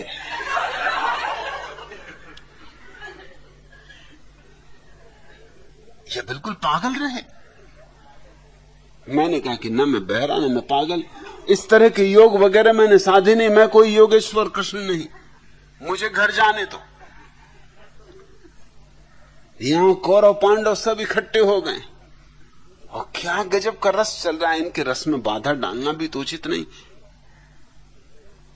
बोल के और इनका जो संभाषण हो रहा है, ऐसा शोरगुल मचा था। वहां बच्चे रो रहे हैं, स्त्रियां बच्चों की पिटाई कर रही हैं।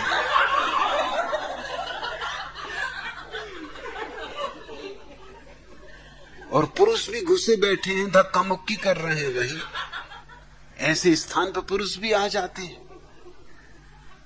बड़े धार्मिक भाव से आते हैं।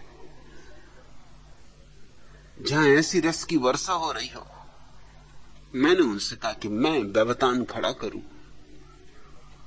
ऐसी दुष्ट मेरी प्रकृति नहीं।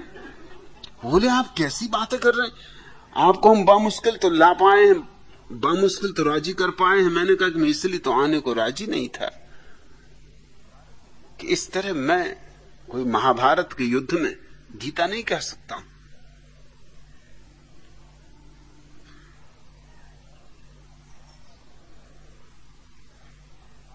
ये तुम जो अखबार वाले आते हैं यहां, इन्हें क्या क्या दिखाई पड़ जाता है। संजय को दूर से इतना उपद्रव मचा हुआ है, छोटा मोटा उपद्रव नहीं था वो। शास्त्रों के हिसाब से कोई 1.25 करोड़ आदमी इकट्ठे थे कुरुक्षेत्र के मैदान। हालांकि बन नहीं सकते इतने आदमी वहां, 1.25 अरब तो क्या 1.25 करोड़ भी नहीं बन सकते। मैदान मेरा देखा हुआ है। फुटबॉल वगैरह का मैच हो, बस इतने के लायक है। कोई महाभारत का युद्ध हो सके ऐसा दिखता नहीं। मगर अब शास्त्रों का क्या कहना,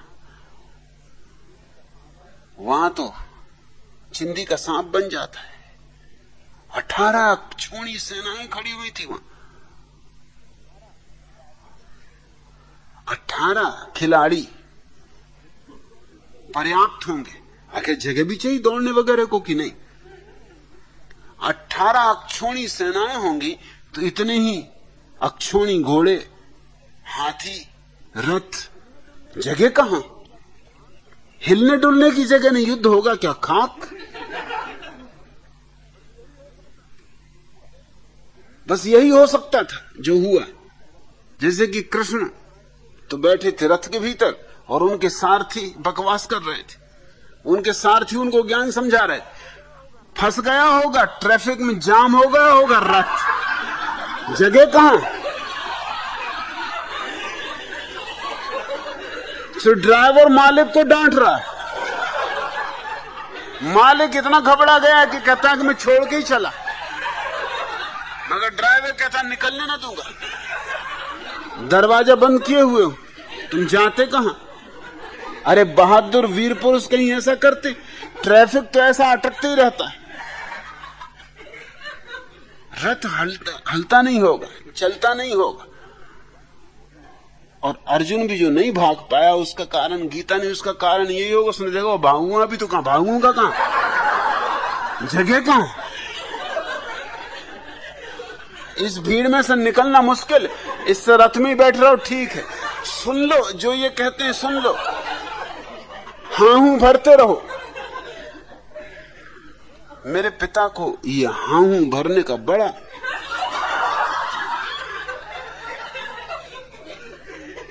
कौशल था। मैं लाख उपाय करके भी नहीं सीख पाया, बचपन से ही देखता रहा। उनको बचपन से ही मालिश करवाने की आदत थी।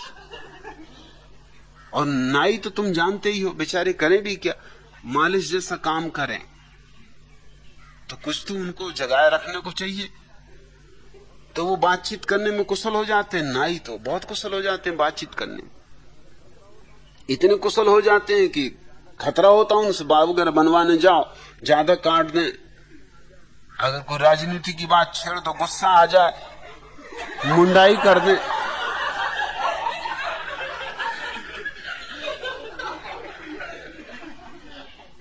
रोज नाई उनका आता था। नाई भी अफीमची था, पीने में ही रहता था। मुझे भी बिठाल देते थे वो उससे बाल बनवाने को। ऐसे सर्दी के दिनों में बाहर तखत डलवा के और उसमें बिठा दें, वो नाई आके मेरे चारों तरफ अपना कपड़ा बांध दे और नदारत, आधे मेरे बाल बना के नदारत। अब मैं बैठा देख रहा हूं, अब वो जब आए तब आए, उनको खोजने भी कहां जाऊं? अब आधे बाल बने, कहीं जाओ जो मिले वही पूछे क्या हुआ, कपड़ा उड़ा के फंसा गया और कपड़े पे सब बाल ही बाल, उनका कोई पता ही नहीं। नत्थु नाई उनका नाम था। पहुंचे पुरुष थे, वो रोज रात उनका पैर दबाने आते, मालिश करते। और गजब की बात यह थी कि वो एक से एक कहानियां सुनाते, और ऐसी कहानियां जिनको 1000 दफे सुना चुके। वही कहानी, वही सुनाने वाला, वही सुनने वाले। मगर मेरे पिता बीच बीच में नींद भी लेते रहते और हाँ हूं भी भरते रहते। मतलब मैंने नथुनाई को कई दफे कहा कि दादा तुम नाहक सिर पचा रहे हो, वो सो रहे हैं। मगर वो बोले सोते जरूर हैं लेकिन वक्त पे हाँ भी भर देते, ठीक जगह पे हूं भरते हैं। मैंने कहा वही कहानी है, वही तुम हो, वही वो है। जन्म हो गया सुनते सुनते, उनको भी अभ्यास हो गया है कि कब ठीक जगह आती। वो नींद में भी ठीक जगह हूं भर देते, और इस हूं की वजह से वो सुनाए चला जाए, क्योंकि जब वो हूं भर रहे हैं मतलब जागे हुए। कृष्ण भी बोलते रहे और अर्जुन फंसा हुआ बैठा हाँ हूं भी भरता रहा। करे भी क्या, आखिर में बोला कि मेरे सब संशय नष्ट हो गए भैया, जाने को जगह भी नहीं, लड़ी लो, जो करना है कर लो। मगर उस पंजाबियों की सभा में मैंने कहा अभी जगह निकल जाने की है। मैं तो चल ही पड़ा, मेरे पीछे संयोजक आए। मैंने कहा तुम कितनी आओ, तुम कितनी समझाओ, मैं यहां रुकने वाला नहीं। ये कोई जगह है जहां कोई अर्थ की बात कही जाए। मैं यहां व्यर्थ के लोगों को इकट्ठा नहीं करना चाहता। किशोर भारती, तुम पूछते हो कि आश्रम के संबंध में ऐसा कुप्रचार क्यों? मेरे ही कारण, मैं ही जिम्मेवार, कोई और जिम्मेवार नहीं। ये कुप्रचार गलत लोगों को आने से रोक देता है। मैं भीड़ भाड़ यहां चाहता नहीं, यहां कोई महाभारत का युद्ध थोड़ी करवाना।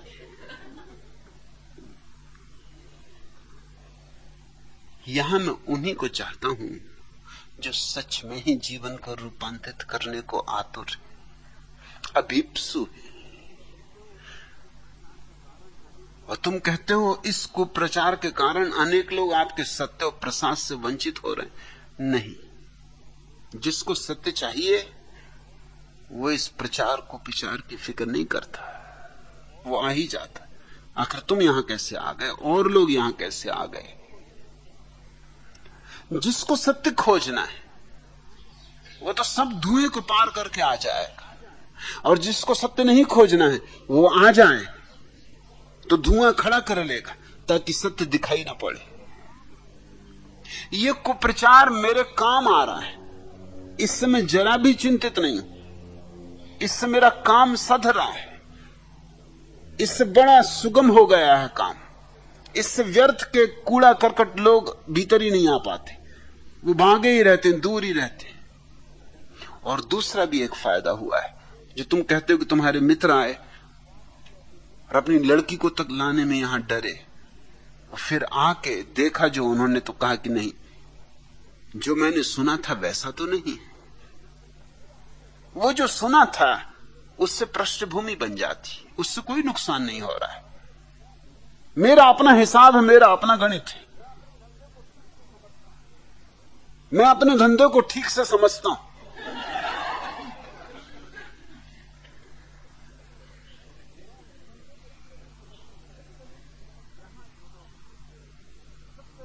यहां जो लोग सब तरह की गलत बातें सुन के आते हैं, वो एक पृष्ठभूमि बना के आते, कांटे ही कांटों की पृष्ठभूमि बना के आते। उस पृष्ठभूमि में यहां अगर उन्हें एक फूल भी खिलता हुआ दिखाई पड़ जाता तो तत्क्षण क्रांति घटित होती। अगर वो कांटों की पृष्ठभूमि न लाते तो शायद फूल दिखाई भी ना पड़ता। जैसे काले ब्लैक बोर्ड पर सफेद खड़िया से लिखते हैं ना, काला ब्लैक बोर्ड जरूरी है, नहीं तो सफेद खड़िया की लिखावट दिखाई ना पड़ेगी। तो मैं एक काला ब्लैक बोर्ड अपने चारों तरफ खड़ा भी कर रहा हूं, मैं ही खड़ा कर रहा हूं। इसको मैं यूं बदल सकता हूं, 2 दिन में बदल सकता हूं, इसमें कुछ मामला नहीं। सुप्रचार करवाना हो तो मुझे कोई अड़चन, अभी शुरू हो जाए, कुछ मुझे अड़चन नहीं है, बहुत आसान है। इससे ज्यादा आसान कोई चीज ही नहीं है। एक अनाथालय खोल दूं, एक अस्पताल खोल दूं, एक आध मरीज के पास बैठ के पांव दबाने लगूं, इसमें कौन सी अड़चन है? खासकर जब फोटो उतर रही हो तब पांव दबा दो, फावड़ा लेके जमीन खोदने लगूं, झाड़ लगाने लगूं, खासकर जब फोटोग्राफर मौजूद हो, अखबार वाले आए तो एकदम वृक्षारोपण। इसमें क्या मामला है? ये बहुत आसानी से हो सकता है। दरिद्रता की प्रशंसा करने लगूं, भारत के गुण गौरव का विस्तार से उल्लेख करने लगूं, मुझे कुछ अड़चन तो नहीं है। लेकिन तब जो मैं कर रहा हूं वह नहीं हो पाएगा, तब यहां भीड़ भड़क्का हो जाएगा, और उस भीड़ भड़क्के में मैं रह चुका हूं। कल ही मुझे एक पत्र मिला, अखबार में छपा है। एक सज्जन ने लिखा है कि आप जब बंबई के क्रास मैदान में गीता पर प्रवचन देते थे तो कैसा महान कार्य कर रहे थे, वो आपने क्यों छोड़ दिया और आप कहां की उपद्रव की बातें करने लगे? इससे नाहक आपकी बदनामी हो रही। तब आपका कैसा सुनाम था। तो अभी फिर गीता ज्ञान यज्ञ शुरू कर सकता हूं, इसमें क्या अड़चन? मुझे कोई कठिनाई तो नहीं, बहुत आसान सा मामला है। एक चित्रकार का बेटा अपने मित्र से कह रहा था कि मेरे पिता बड़े अद्भुत चित्रकार, कल एक चित्र बना रहे थे और एक उदास आदमी की तस्वीर। मैंने उनसे कहा कि क्यों इतना उदास बनाया है? उन्होंने कहा अच्छा ठीक, उठाई तूलिका और सिर्फ एक लकीर खींच दी उस आदमी के चेहरे पर, और उदास आदमी एकदम हंसने लगा। उदास आदमी को बस एक इशारे से हंसता हुआ बना दिया। उस दूसरे बच्चे ने कहा, ये कुछ भी नहीं। अरे मेरी मां, मैं हंस रहा हूं, एक चपत लगाती और खेल खत्म। मेरे पिताजी भी तो मुस्कुराते चले आते हैं घर में, और जैसी मां को देखते चपत भी नहीं लगानी पड़ती, एकदम उदास हो जाते। इसमें कौन सी खूबी की बात है? सिर्फ देखते से उदास हो जाते, चारों खाने चित्त, होश हवास गुम। बाहर रहते हैं तो सब ठीक ठाक, उनकी अकड़ देखने लायक, सिंह की तरह दहाड़ते, और घर में आए तो बस ढेंचू ढेंचू, पूंछ दबाए, अखबार के पीछे छिपे। मेरी मां की मौजूदगी काफी, इसमें कौन सी खूबी की बात है? ये कुछ अड़चन की बात नहीं है। भीड़ इकट्ठी करनी हो तो मैंने 20 साल बहुत भीड़ में जिया हूं, ऐसी भीड़ में जिया हूं कि मैं अच्छी तरह जानता हूं भीड़ को इकट्ठा करने में क्या दिक्कत है। थोड़ा सा डमरू बजाना पड़े और बस भीड़ आ जाएगी। मगर भीड़ को क्या करना है? भीड़ सत्य की खोजी नहीं है। ये कुप्रचार अच्छा है। जो कर रहे हैं उनको पता नहीं कि मेरी सेवा में लगे। काश उनको पता हो जाए। बताना मत।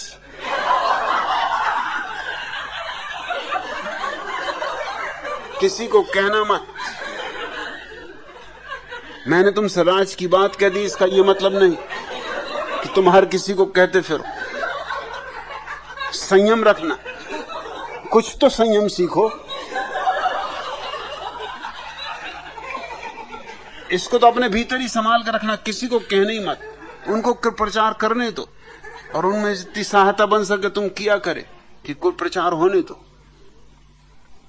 इसको प्रचार के दो परिणाम हो रहे हैं। एक तो ये परिणाम हो रहा है कि लोग सोचते हैं कि बात क्या है, एक आदमी के खिलाफ सारा देश अगर लगा हो तो कुछ न कुछ माजरा होना चाहिए। मामला क्या है? तो जिनको उत्सुकता है, जिज्ञासा है, खोज है, वो चले आते हैं देखने। एक दफा तो देख लो जाके कि बात क्या है, और एक दफा देख लेते हैं तो सारी बात बदल जाती, और वो कुप्रचार काले तख्ते की तरह काम आ जाता है। उस पर जो देखते हैं वो सफेद खड़िया की तरह उभर आता, जैसे रात के अंधेरे में तारे उभर के दिख जाते, दिन में नहीं दिखाई पड़ते। सुप्रचार में नहीं दिखाई पड़ेंगे। दिन की रोशनी में भी तारे तो वही हैं जहां रात को होते, मगर दिन की रोशनी में दिखाई नहीं पड़ते, रात के अंधेरे में चमकते।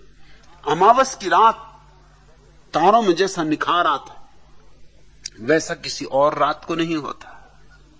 तो एक तो कुप्रचार का फायदा यह है कि उससे पृष्ठभूमि बन रही है। दूसरा फायदा यह है कि जो गलत लोग हैं, जिनको मैं चाहता हूं कि यहां आए ही ना, उनके लिए रुकावट हो जाती। जो ठीक लोग हैं वो जानने के लिए आना चाहते हैं कि क्या बात है, और जो गलत लोग हैं वो प्रचार को मान के ही रुक जाते हैं कि वहां जाके क्या करना है, वहां जाना ही नहीं। दोनों अर्थों में लाभ है। मैं अपने धंधे को बहुत व्यवस्थित रूप से समझता हूं। भीड़ भी पहले मैंने इकट्ठी कर ली थी, उसका भी उपयोग था, शुरुआत में जरूरत थी, क्योंकि उस भीड़ में से मुझे वो लोग चुनने थे जो सत्य की खोजी। उनको मैंने चुन लिया, भीड़ को मैंने विदा कर दिया। विदा करने में मुझे देर नहीं लगती, बस तूलिका का जरा इशारा। जैसे जैनियों की भीड़ मेरे पास थी, फिर उसमें से मुझे जिन जिन को विदा करना था उनको विदा करने में देर न लगी। हिंदुओं की भीड़ मेरे पास थी, उनको विदा करने में मुझे देर न लगी। गांधीवादियों की भीड़ मेरे पास थी, उनको विदा करने में मुझे देर न लगी। एक वक्तव्य दे दिया कि वो भाग खड़े हो जाते। किसी को विदा करने में क्या देर लगती? इस तरह मैं छांटता रहा हूं। अब मैंने वे लोग बचा लिए, सब घास पात उखाड़ फेंकी, अब सिर्फ गुलाब बचा लिए। अब उन पर ही श्रम करना है। मेरा प्रत्येक सन्यासी बुद्धत्व को उपलब्ध हो सके, इस तरफ मेरी चेष्टा है। जिसने भी सन्यास की हिम्मत की है, उसके लिए कम से कम इतना पुरस्कार तो मिल ही जाना चाहिए कि उसके जीवन में बुद्धत्व का फूल खिल जाए। उसने अगर इतना समर्पण किया है तो इतनी भेंट पाने का वो हकदार हो गया है। अब यहां अगर भीड़ इकट्ठी कर लूं तो यह संभव नहीं हो सकेगा, यह महत् कार्य असंभव हो जाएगा। इसलिए किशोर भारती, चिंता ना करो कुप्रचार की, वो मेरा ही करवाया हुआ है और उसके लाभ है, और मैं उनके पूरे लाभ उठा रहा हूं। जो मेरे काम में लगे उन बेचारों को पता नहीं कि मेरी सेवा कर रहे हैं, मुफ्त नौकरी कर रहे हैं।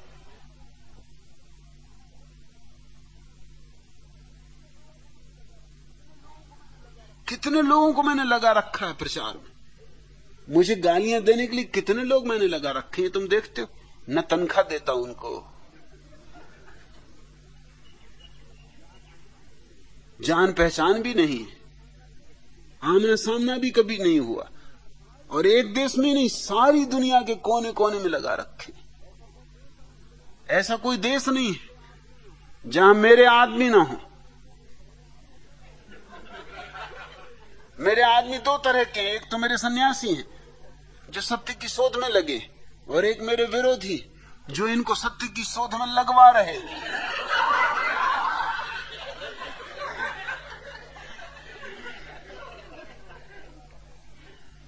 कचरे को तो मैंने छांटा है।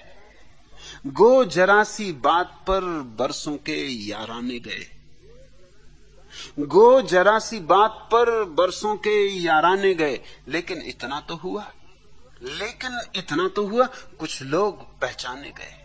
यूं मैंने बहुत गंवाए लोग, मगर इतना तो हुआ, कुछ लोग पहचाने गए। जो गंवाए वो कचरा थे, कौड़ियां तो फेंक दी मैंने, हीरे बचा लिए। गो जरासी बात पर बरसों के याराने गए, लेकिन इतना तो हुआ, कुछ लोग पहचाने गए। गर्मी ये महफिल फकत एक नारा ए मस्ताना है, और वो खुश हैं कि इस महफिल से दीवाने गए। मैं इसे शोहरत कहूं या अपनी रुसवाई कहूं, मैं इसे शोहरत कहूं या अपनी रुसवाई कहूं, मुझसे पहले उस गली में मेरे अफसाने गए। यूं तो वो मेरी रगे जां से भी थे नजदीक तर, यूं तो वो मेरी रगे जां से भी थे नजदीक तर, आंसुओं की धुंध में, आंसुओं की धुंध में, लेकिन न पहचाने गए। वह सतें कुछ इस तरह अपना मुकद्दर हो गईं, वह सतें कुछ इस तरह अपना मुकद्दर हो गईं, हम जहां पहुंचे हमारे साथ वीराने गए, हम जहां पहुंचे हमारे साथ वीराने गए। अब भी उन यादों की खुशबू जहन में महफूज है, अब भी उन यादों की खुशबू जहन में महफूज है। बारहा हम जिन्स गुलजारों को महकाने गए, बारहा हम जिन्स गुलजारों को महकाने गए। क्या कयामत है, क्या कयामत है कि खातिर कुस्त ए शब्बी थे हम, सुबह भी आई तो मुजरिम हम ही गर्दाने गए, सुबह भी आई तो मुजरिम हम ही गर्दाने गए। गो जरासी बात पर बरसों के याराने गए, लेकिन इतना तो हुआ, लेकिन इतना तो हुआ, कुछ लोग पहचाने गए। बहुतों से मेरे दोस्ती थी, बहुतों से मेरा याराना था, लाखों से मेरे संबंध थे, लेकिन जरा सी बात पर, और वो जरा सी बात के लिए वो जिम्मेवार नहीं, मैं ही जिम्मेवार। जब मैंने उन्हें विदा करना चाहा, जरा सी बात कह दी और विदा कर दिया, और इस ढंग से विदा कर दिया कि उन्हें यह भी एहसास न हुआ कि मैंने विदा किया है। वे यही समझ के गए कि अपनी मर्जी से जा रहे हैं, मुझे छोड़ के जा रहे हैं। मैंने उन्हें यह मजा भी लेने दिया कि वो अपनी मर्जी से मुझे छोड़ के जा रहे हैं। असल में मैंने उन्हें छोड़ दिया था, लेकिन वो मुझे ना छोड़ पाते अगर मैं कुछ बात न कहता, कुछ बात मुझे कहनी जरूरी थी। और जरा सी बात से लोग चले जाते हैं। जो जरा सी बात से चले जाते हैं वो सत्य की लंबी यात्रा पर चल न पाएंगे। वहां बहुत बातें होंगी, वहां तुम्हारी बहुत धारणाएं तोड़ी जाएंगी, वहां तुम्हारे बहुत से विश्वास खंडित किए जाएंगे, वहां तुमसे बहुत कुछ छीना जाएगा। जो जरा सी बातों में चले जाते हैं वो उतनी लंबी यात्रा पर कैसे साथ दे सकेंगे। अब तो मैंने उन लोगों को रोक रखा है जो सब तरह से मेरे साथ चलने को राजी, सब तरह से, हर तरह से।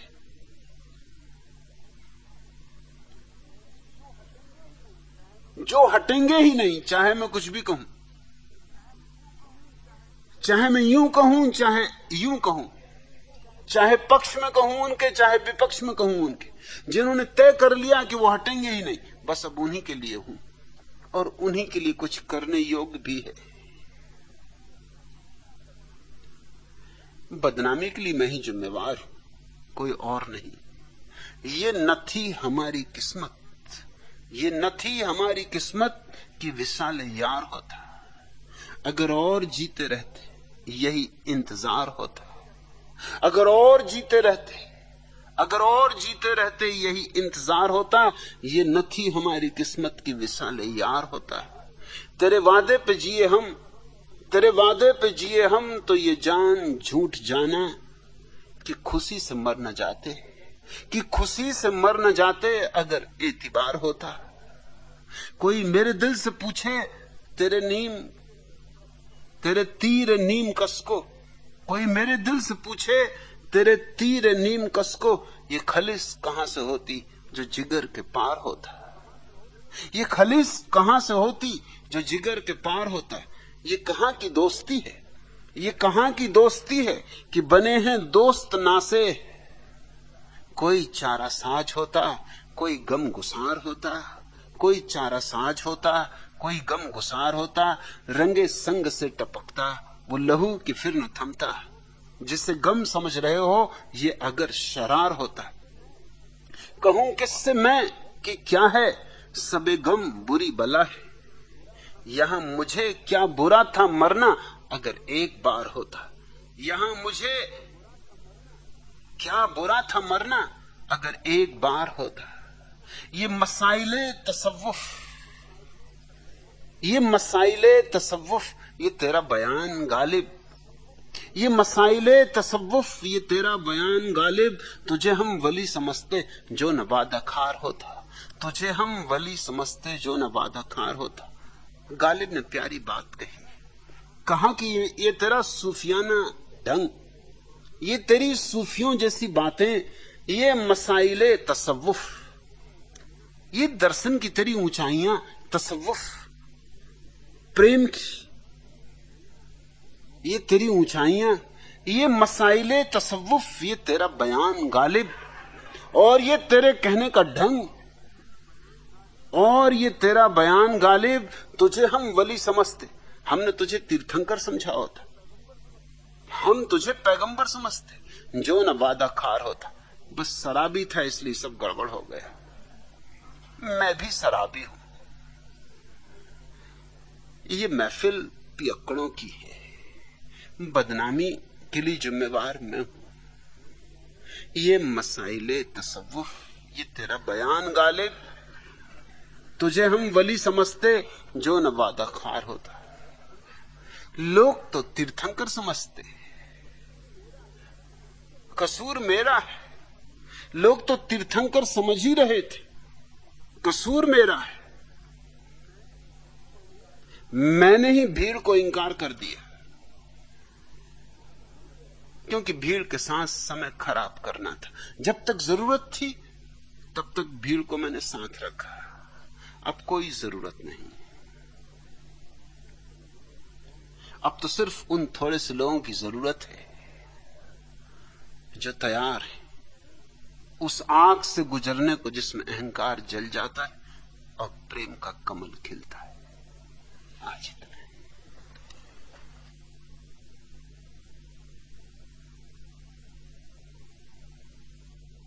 अगर यह वीडियो आपको अच्छी लग रही हो तो वीडियो को लाइक और चैनल को सब्सक्राइब करें।